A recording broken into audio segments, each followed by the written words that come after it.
ဒီနေ့ကတော့ကျွန်တော်တို့တည်တဲ့တိုင်းပဲ2015ခုနှစ်ရဲ့ပထမ6လပုံပါပြီဒုတိယ6လစပြုပြီးတော့မှအဲ့ဒီစပြုတာနဲ့ကျွန်တော်တို့ပထမ9ရက်နေ့ရောက်မှာဒီနေ့မှကျွန်တော်တို့တစ်တဖာကျွန်တော်တက်တာတည်ကိုစက်ကပ်ပြီးတော့မှကျွန်တော်တို့ရှစ်နံကက်ကိုရှောက်တန်းပြရတူကစူပေါင်းလူကမှာယူနေချိန်ဖြစ်ပါတယ်ဒါကြောင့်တခြားအချိန်များကဲတော့မဟုတ်ပဲနဲ့ဘွယ်တော်မင်္ဂလာနဲ့ကျွန်တော်တို့စီရင်ပြီးတော့မှအားလုံးကစက်ကပ်ပြနေတယ်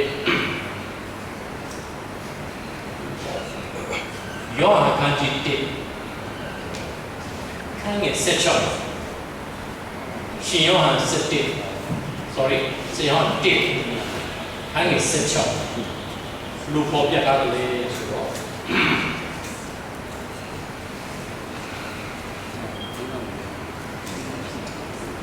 သူတို့ဤ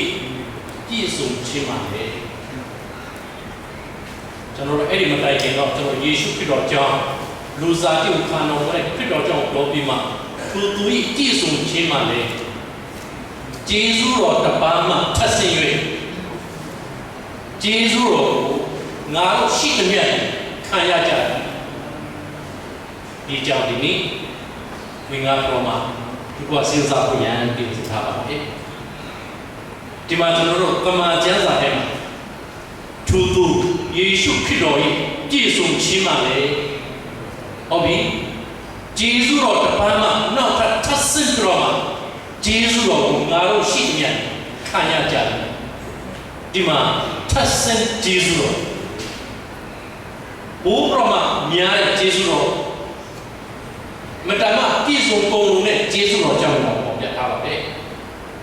ဂျေဇုတော်ဆိုလို့ဒီကိစ္စစဉ်းစားကြည့်မယ်ဆိုရင်ကျွန်တော်ဒီမှာအားလုံးချုပ်ဘိုးရင်3-4လလောက်တော့ကျွန်တော်ဟောခဲ့တဲ့တရားကိုတချို့ပြင်တဲ့တရားကိုကျွန်တော်ပြောပြပါတယ်ဂျေဇုတော်မှတ်တပါကျွန်တော်နိုင်ချာလင်္ကာရှိဒီနေ့လည်းကျွန်တော်ဟောပြောခဲ့ပါပြီဂျေဇုတော်ဆိုတာပါလေဒီကနေ့ဂျေဇုတော်ပြောတာကကျွန်တော်တို့ဒီတွေ့ရတဲ့လက်သုံးစကားလို့ပြောလို့ရတယ်ခရစ်တော်ရဲ့ဂျေဇုရဲ့အမှန်တမ်းလေးတဲ့ဂျေဇုကိုကျွန်တော်တို့တပိုင်းမှာရှိနေတယ်လို့မြန်မာစကားမှာဂျေဇုတော်ချီးမွမ်းတယ်တပိုင်းမှာဂျေဇုတော်ဆိုရင်ဂျေဇုတဲ့ပြည်နာဖြစ်ဂျေဇုတော်ချီးမွမ်းတယ်ဆိုရင်လည်းလုံငန်းကုန်တယ်ဟာတဲ့ပြည်နာဖတ်တယ်ခါတူဂျေဇုပြုပြီးထိုင်ပြီးပါဦးတဲ့ပြည်နာတော့တူဘူးအဲ့ဒါလေဟိုခရစ်တော်ရဲ့ပေါ်ပြတဲ့ဂျေဇုတော်လည်းအလံဝေးတယ် why please sit down please sit down ဒါပေမဲ့ဒီကနေ့ကျွန်တော်ဒီမှာရှိတဲ့ဒီမောင်မများစဉ်းစားဖို့ခရစ်တော်အားဖြင့်ကျွန်တော်ရရှိခံစားရတဲ့ဂျေဇုတော်မတမထူးမြတ်တဲ့ဂျေဇုတော်ဒီကနေ့စဉ်းစားကြည့်ပါလေကျွန်တော်ရဲ့သက်တာကျွန်မရဲ့သက်တာထူးမြတ်တဲ့ဂျေဇုတော်တကယ်ကျွန်တော်ခံစားမိခဲ့ပါလားတကယ်ကျွန်မခံစားမိခဲ့ထိုဂျေဇုတော်ရဲ့ရန်မှုမှာကျွန်မတကယ်ကြီးကွယ်တော့မှာကျွန်မတကယ်စိတ်ဝင်တော့မှာကျွန်မတကယ်စက်ကခဲ့ပါလားကျွန်တော်စက်ကခဲ့ပါလားဆိုတော့ဒီကနေ့ပြေခေါ်ခြင်းနဲ့ကြောင်းတာဖြစ်ပါတယ်ဒီဂျေဇုတော်နဲ့ပတ်သက်လို့တမန်ကျမ်းစာထဲမှာ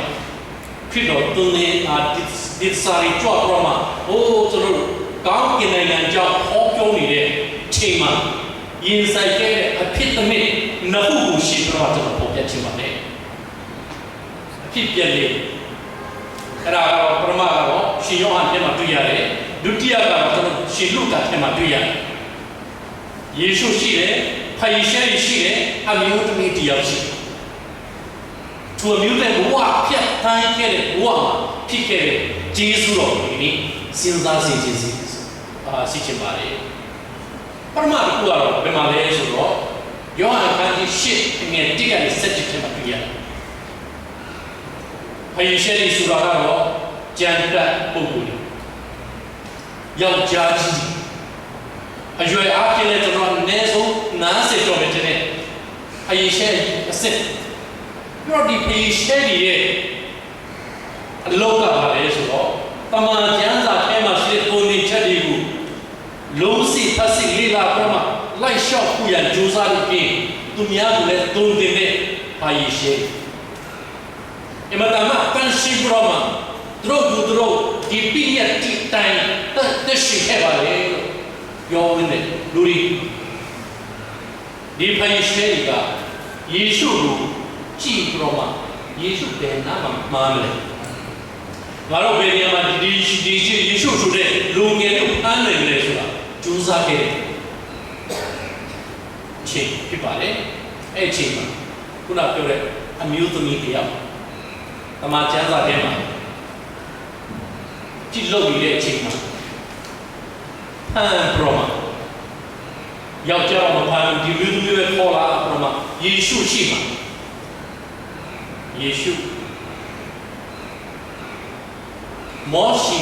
ပေးထားတဲ့ပြည့်ရဲ့တိုင်ဆိုရင်တော့ဒီအမျိုးသမီးကတော့ကြောက်ခဲ့တဲ့ပြည့်ရမယ်ကိုရောဘလူစီရမယ်ယေရှုတော့ပြီးတဲ့နာကျက်ဘလူမလွတ်လမ်းရှိအောင်သူတို့ကထောင်ချအောင်လာတာဖြစ်ပါတယ်ဒါပေမဲ့ယေရှုကတော့ပြန်ကြည့်လာတာသင်တို့ကအပြစ်မရှိတော့ဘူးကပရမဇုံကြောက်ခဲ့တဲ့စီတာရောက်ပါလေကြီးဟာယီရှဲဒီယောက်ျားကြီးကြောက်ခဲမှုဒုံကြီးကင်ပရမမြို့ပြပွေရတဲ့စင်လုံးတွေရစဉ်းစားရင်သူယေရှုစကားတို့နှလုံးသားသူတို့ရဲ့တဲနှလုံးတို့ခံစားချက်ထဲမှာဝင်လာပရမဟိုကျွန်တော်ပြသပါကျွန်မပြသပါခံယူပရမသူခံစားချက်ကြောင့်တမန်ကျမ်းစာထဲမှာအကြီးဆုံးမအစအငယ်ဆုံးတိုင်အောင်ထိုနေရာတယောက်ပြီးတယောက်ထွက်သွားတော့မှနောက်ဆုံးအမျိုးသမီးတယောက်ထဲယေရှုတည်တပါးတဲ့ကြံတော့မှရှိခဲ့တယ်တွေ့ရတယ်။ကာသလစ်ကျွန်တော်တို့တက်တာတီမှာဖြစ်တာအသေးတော်မှလည်းဖြစ်တယ်။သူများရဲ့အားနဲ့ချက်ကိုမြင်တယ်။ဘယ်ကောင်းလဲချင်းနေဆိုတော့ဖာယေရှုအုပ်စုထဲမှာကျွန်တော်ပါတယ်ခံရသူများအားနဲ့ချက်ကျွန်တော်ဘယ်လိုပတ်ပိုးနိုင်လဲသူများအားနဲ့ချက်ကြည့်နေကျွန်တော်မှာရောဓမ္မမှာရောဘာရှိနေတယ်လဲဆိုတာခံစားနိုင်မှတာမှရေးကြည့်တယ်ဖာယေရှုရတာဘုံမြင်တတ်တယ်ဒါပေမဲ့ယေရှုနဲ့တွေ့တဲ့အခါယေရှုစကားကိုကြားလိုက်တဲ့အခါနှုတ်ကပတ်တော်နာခံလိုက်တဲ့အခါသူနှုတ်ကပတ်တော်နဲ့ထူးခြားအောင်သင်တို့မှာရှိသမျှထဲမှာအပြစ်မရှိတော့သူကအရင်ပစ္စေတာဒီစကားကိုကြောင့်ဒီတကူရှိတဲ့စကားကိုကြောင့်သူတို့အားကျတဲ့ယေရှုရဲ့စကားကြောင့်သူတို့မှာကိတ္တာဖြစ်ကြောင့်အပြစ်ရှိကြောင့်ချင်းနားတဲ့သဘောပေါက်လေးနဲ့သဘောပေါက်တော့မှထိုနေရာကထွက်သွားကြတယ်ဟုတ်ပြီအမျိုးသမီးတင့်ကိုမြတ်သူကမရှိပါဘူးဒါဆိုရင်နားလည်းတင့်ကိုမရှိဘူးအဲဂျေဇု grace အပြစ်ရှိတဲ့ပြည့်ရဲ့ကြည့်တိုင်းဆိုရင်ကြောက်ခဲ့တဲ့ပြစ်ပရောမှာတေးအောင်ပြစ်တတ်ရမယ်ခံရမယ်ကျင်မျိုးသမီးဟာထိုနေရနောင်ကျိုးမဲ့ကွေလူကျမေဒုကမကူမကဲ့ရဲတော့သူ့နာမှာယေရှုပဲကြံတော့တယ်တိတ်ကိုလည်းငါရှိပြီတွားလို့နောက်တစ်ခါလူစရဲကိုပြုတယ်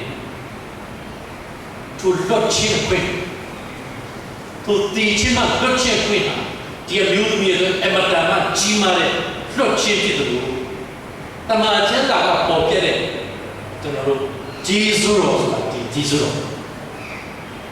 ဒီအမျိုးသမီးခံစားတဲ့ဂျေဇုတော်အမတန်မှကြီးမြတ်တဲ့သေချင်းကနေလွတ်မြောက်ဖို့ရ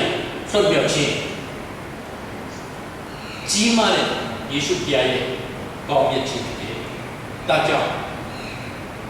grace GRACE ကိုတချို့ကဘယ်လိုပြောလဲဆိုတော့ Jesus God of the King R riches အဲ့တော့လမ်းဝေးလုံးနဲ့ပိတာရီဂျေဇုတော်ပလင်ကိုချီးကမ်းတဲ့အတွက်ငါတို့ကဖင်လန်တော့မရှိတဲ့ချင်း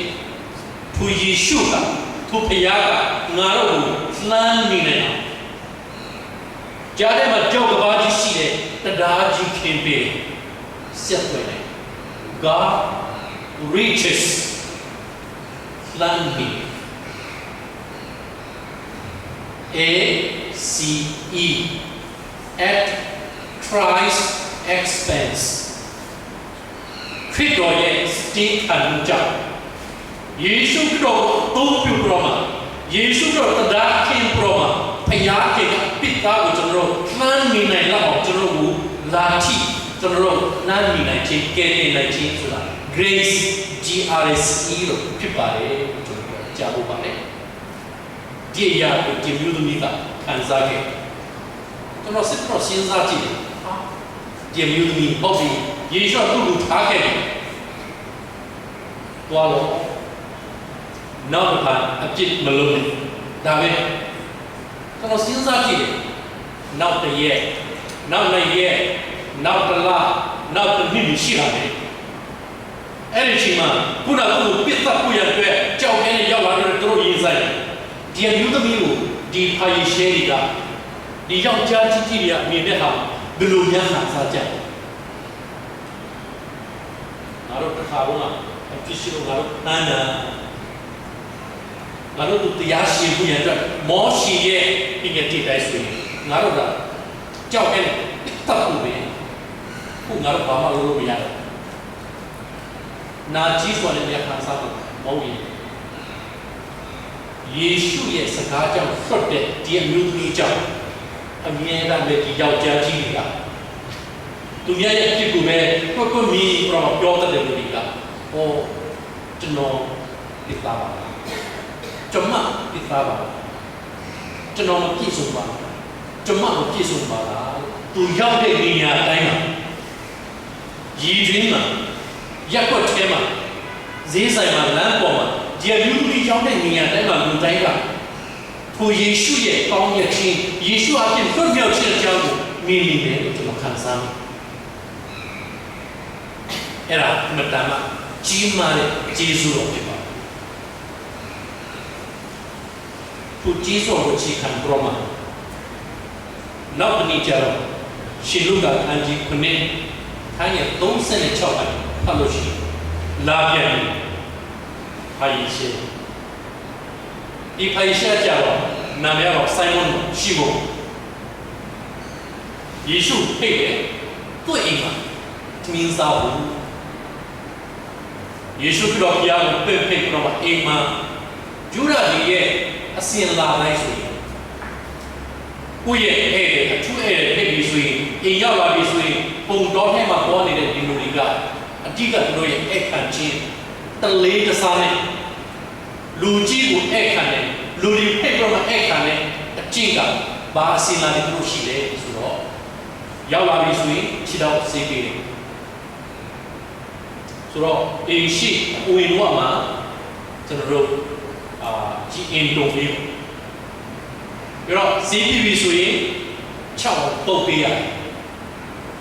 ပြီးတော့ဒီရှိအလဲပိုက်ရဲ့အစဉ်လာတိုင်းနန်းကြညာဘက်ညာဘက်တဲ့နော်နန်းကြလက်ခံပြတော့သမင်းစားဝဲတယ်သမင်းစားတဲ့ခါမှာလည်းသူတို့ကထိုင်ပြတော့ကလာထိုင်ပေါ်မှာမဟုတ်စပွဲနေလေးပေါ်မှာစားစဲတောက်ကြတဲ့အားပြတော့လက်လျောင်းပြတော့လက်လေးနဲ့ထောက်ပြတော့စကားပြောစားတော့ဒီဆိုင်မွန်အိမ်မှာရောက်လာတဲ့ယေရှုသူကဲတော့အဲ့ခံနေတဲ့အချိန်စပွဲလေးနားမှာထိုင်နေတဲ့အချိန်ထူးထူးခြားခြားအမျိုးသမီးတယောက်တော့အဲ့ဒီမျိုးသမီးကယေရှုဒီအိမ်ဒီဖာယေရှဲအိမ်မှာဝင်နေဆိုတာသိလိုက်တာနဲ့ချက်ချင်းဒီဝိပလင်းယူလာပရမထိုယေရှုရဲ့နောက်နားမြင်ရုံမိမယ်ဆိုယေရှုတော့လဲပြောင်းတော့အိမ်နေတယ်ဆိုတော့နောက်မှာကျွန်တော်တို့တရားအစစ်များရှိတာဘာလို့မသိဘူး။ဘောတော့ရွယ်ရောက်တဲ့မျိုးမျိုးဆိုယေရှုရဲ့နောက်မှာမှတ်တရတဲ့အချိန်မှာဒီအမျိုးသမီးရဲ့ခံစားချက်ဒီအမျိုးသမီးရဲ့ စိတ်ခံစားချက်လုံးဝထိန်းလို့မရယေရှုကိုဂျေဇုတင်တဲ့အတွက်ကြောင့်တော့မျက်ရပေါက်ကြာလာတော့မှလုံယူလို့ရတဲ့မျက်ရည်မဟုတ်တဲ့တကယ်မျက်ရည်ကြာလာဒီမျက်ရည်ကတဖြည်းဖြည်းနဲ့ယေရှုရဲ့ခြေထောက်ဆိုသွားတယ်သူဆိုသွားတယ်ယေရှုရဲ့ခြေတော်ကိုစပင်းနဲ့တော့တော့မှ6တော့တော့မှတစ်ချိန်လုံးယေရှုရဲ့ခြေထောက်ကိုနမ်းနေပြီးတော့သူပါလာတဲ့စီဘူးယေဝေကိုဖောက်တော့ယေရှုလောင်းပြီးဒါခုနပြောတဲ့မျိုးသမီးရဲ့လုံနိုင်တဲ့အဆုံးဒါပေမဲ့ဒီမျိုးသမီးကိုကျွန်တော်တမန်ကျမ်းစာကြည့်တဲ့အခါမှာအိုးကျွန်တော်ရှင်ယောဟန်ခန်းကြီးရှိကလွတ်မြောက်သွားတဲ့အမျိုးသမီးဖြစ်တယ်တခါတော့အသက်ကနေလွတ်သွားတယ်သေလေးကနေလွတ်သွားတယ်မကဘူးဘာမှတော့ကောင်းမရှိရင်လည်းသွားတော့ငါသမီးနောက်တစ်ခါလူဆက်မပြုတ်နဲ့ဒါပဲဒီလွတ်မြောက်သွားတဲ့အမတန်မှကြောက်စရာကောင်းတဲ့နေရာတွေလွတ်သွားတဲ့ဒီမျိုးသမီးကပျော်ပါပျော်ရွှင်လွတ်လပ်စွာနဲ့သူ့ရက်ွက်ထဲမှာသူ့မြို့ရွာထဲမှာသက်ရှင်နေတဲ့အချိန်တည်ပြီးတော့မှာကတမန်သူယေရှုကိုပြန်တွေ့ပါလို့လုပ်တယ်သူယေရှုရဲ့ထူးမြတ်ခြင်းသူရဲ့မိတ္တာကိုကျွန်တော်ဘယ်လိုတုံးပြန်လဲဆိုတာအများစဉ်းစားနေတယ်ဟုတ်ပြီယေရှုသူ့ရဲ့မြို့သူ့ရဲ့ရက်ွက်သူ့ရဲ့အိမ်ဘေးနားမှာရှိတဲ့ဖယေရှဲအိမ်မှာရောက်လာပြီဆိုတော့သိလိုက်တာနဲ့ချက်ချင်းသူ့မှာရှိတဲ့ဒီဝိပလင်းကိုယူလာတော့မှသူ့အဲ့ခံတယ်တော့တိတဲ့ဖယေရှဲကပြောတယ်စိတ်ထဲမှာစဉ်းစားတာတဲ့ကျမ်းစာထဲမှာဒီလိုမျိုးတော့ကောင်းတဲ့မိမယေရှုလည်းသိတယ်ဘာများပြောမလဲစိတ်ထဲမှာစဉ်းစားနေတာကိုယေရှုကသိတယ်လို့သူ့ရဲ့အာယုသူ့ရဲ့ခံစားချက်သူ့ရဲ့အတွေးကိုပဲယေရှုကသိတယ်လို့ကြောင်းရှိမမြို့ငါပြောချက်ရှိပြောပါဦးဟုတ်ပြီငါပြောတခါတော့တတိတပါရှိကျွေးသူ့ရဲ့ကျွေးရှိတရားကတော့900ဒီလိုရောက်တော့90ကွာတယ်900နဲ့90ဆယ်ဆောက်တော့ဒါပေမဲ့900ကလည်းမဆက်နိုင်ဘူး90ကလည်းမဆက်နိုင်ဘူးလုံးဝဆက်နိုင်တဲ့ခြေမရှိတဲ့ကျွေးရှင်ရောက်ဒီတတိက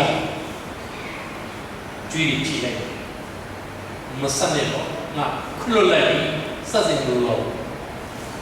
မေတူကဘူပရမဒီကျွေးရှင်ကိုချစ်တယ်မေတူဘူပရဝမ်းတာတယ်စံကပြန်ဖြေများတော့ကျွေးကိုခွလွတ်ချင်ရတယ်ဘူပရမချစ်မှာကိုချစ်တယ်လို့ထင်တယ်ကျန်တာအေးမင်းထင်တဲ့တိုင်ငါရောက်လာငါ့ကိုဖိတ်တာငါချစ်တော့မစီပေးတာမင်းကဖိတ်တာငါချစ်တော့မတော့ပေးတာမင်းငါတို့ရဲ့ရိုးရာအစဉ်လာကိုသိရတယ်ငါ့ကိုဖိတ်တာငါ့ကိုနမ်းမပေးတာဒီမှာကြည့်ဒီမျိုးသမီးကငါရောက်ကြတဲ့အခုချစ်ကြည့်ငါချစ်တော့နမ်းလို့မနာသေးဘူးတချီကိုနမ်းနေဒီအမျိုးသမီးကဒုတိယကျင့်ယေရှုကိုတွေ့ပြီးတော့ပရမခံစားတဲ့ဂျေဇုတော်ကိုအောင်ပြီးတော့ယေရှုပေါ်မှာပြုလိုက်တဲ့နေရာကတော့သူ့မှာရှိတဲ့ဆက်ကချင်းရှိတဲ့မြည့်ရည်နဲ့စပင်းနဲ့ထိုးခြေတော့တော့ပြီးတော့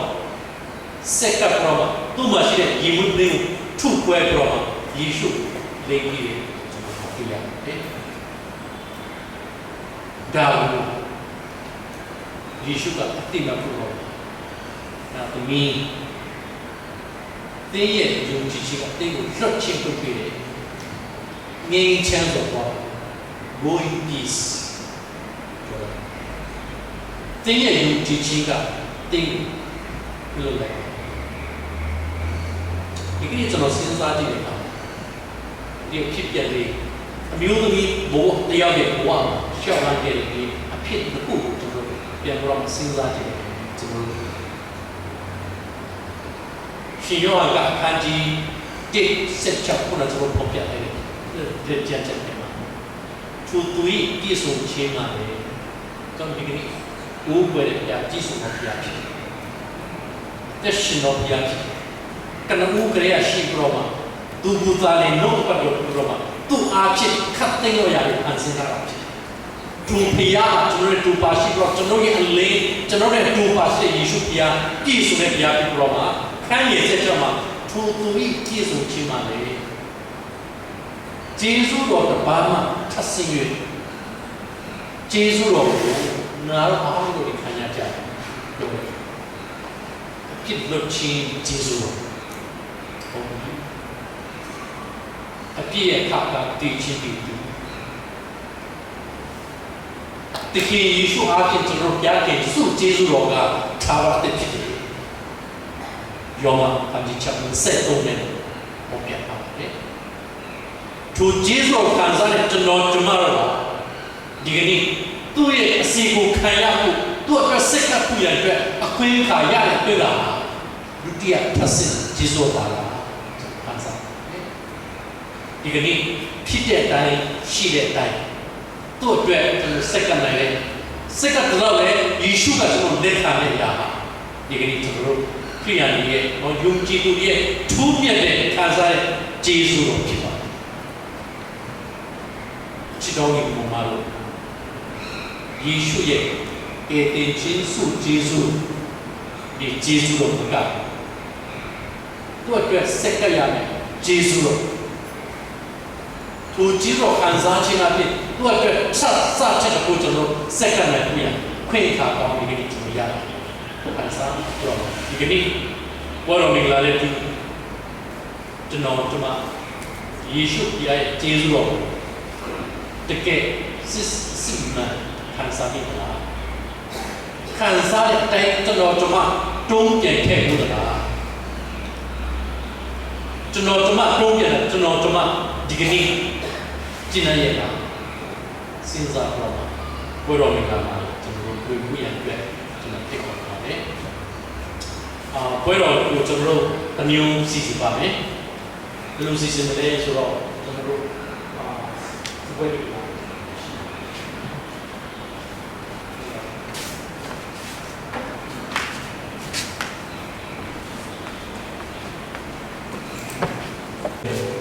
Cenderung sisi 그럼 좀 색깔 얘기해봐. 그나 좀 교회 지수로 주라. 저의 정말 됐다. 그나 좀 교회 의미계로 간 사람이야. 좀 지수로 저로 지진난난데 좀 됐게 되더라. 좀 의미가 그러니까 좀 나가네. 좀 얘기고 좀 그러마. 또 스페인에 또 그러마. 예수의 지피아요 난 그러마. tu lo này chỉ sử dụng nhà sản này thì cái này khi đó chúng nó bảo rằng lo này thì bây giờ mình là chúng nó chui ra tiền để rồi chúng nó đi ra xí thì chúng nó xây rồi bây giờ mình là cái bảo đấy ta cho chúng nó đi bây giờ mình là được số nào đi đến khám chúng nó Praise Worship Team chúng nó bảo mặt để chúng nó phải có bảo đấy rồi Praise Worship Team chúng nó bây giờ mình là được nhìn gì biết nào vậy mà terus kami usaha pertama cenderung Jesu kita ambil juga amazing place cenderung Praise Worship Team kami usaha pertama support kami khusus ini cina di masjid cenderung yuji dunia ini cenderung nici kalau isu cenderung yang cuma ini tetap kini pasien pipa sudah kanyu cek kiwa kanyu pertama nici kanyu pintu naik simana pertama cenderung kanyu pipa kanyu ini cuma simana cenderung nanti kalau cenderung ini pipa ini sama kuku yang dua pertama jadi jangan yang lesin saya sekarang suka pipa ini teman saya mampu biar ada ini cenderung kini isu kita ယာန်လက်တော့အနာမဲ့ညယေရှုဟာပို့ယူရောမှာချူဖဲရောမှာအမောဟာသင်တော့ပို့လူကချူဖဲတော့လိုက်ခါလာလို့ကြည့်ယူ၍စာလို့ကြတော့ပေါ်ပြတာပါပဲသူနေသူခွက်ကူလဲရောမှာဒီခွက်ကဒီရည်ကိုကြည့်စတဲ့နိုင်ပြီးပါလေငါတို့အောက်ကြီးခါလာတယ်တောက်ကြပါဒီမှာရောမှာသူတလီဒီခါရမယ်ကျူကြီးရောမှာပေါ်ပြတာလောကကြီးပြည့်နေညပွဲတော်တွေကယုံကြည်မြတ်တဲ့ထားခဲ့ပါလေဒီအောင်ဒီအောင်ရေးနေဘုရားစုပေါင်းကြပါစို့အပြစ်သားကျွန်တော်တို့များကိုချစ်တဲ့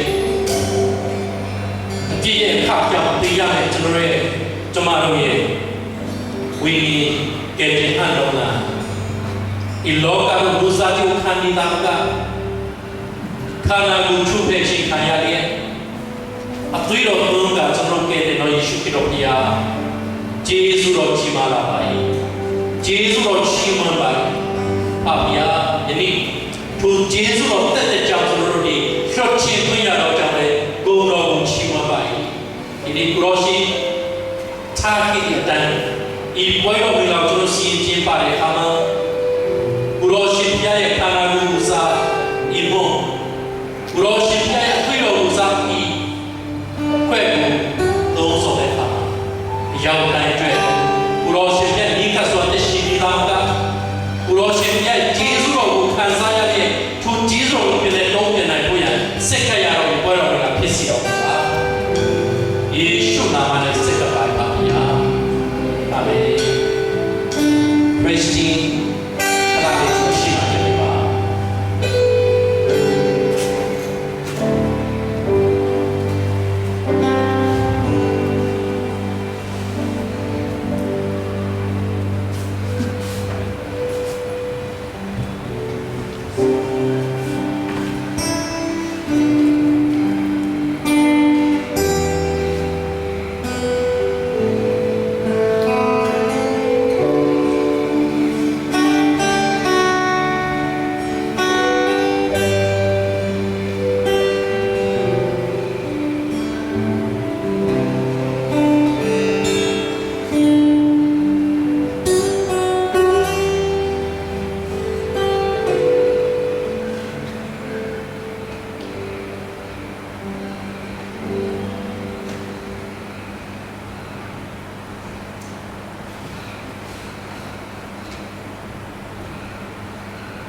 Praise and worship team niya po sa kapro natin sa mga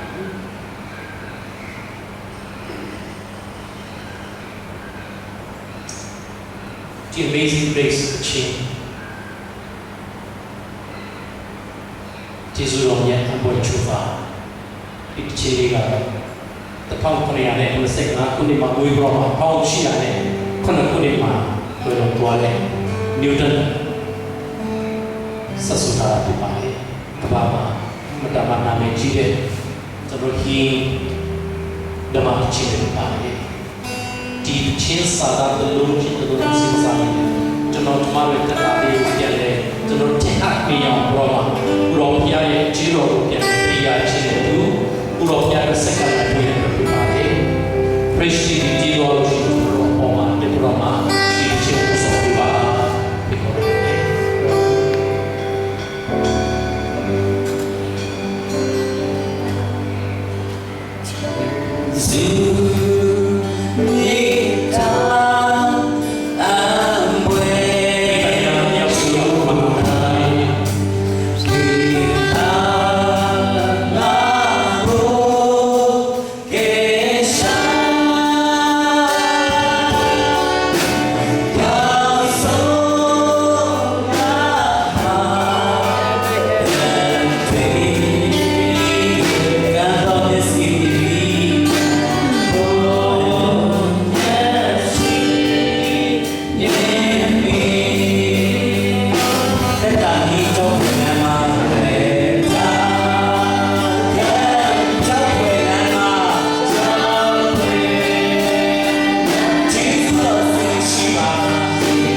စုမင်္ဂလာပေါင်းဒီယနေ့ဒီဝေပြုခြင်းနဲ့ပါဝင်ကြကုန်သောပါမီအားပေါ်တဲ့တရားရဲ့ကာလစီမြဲ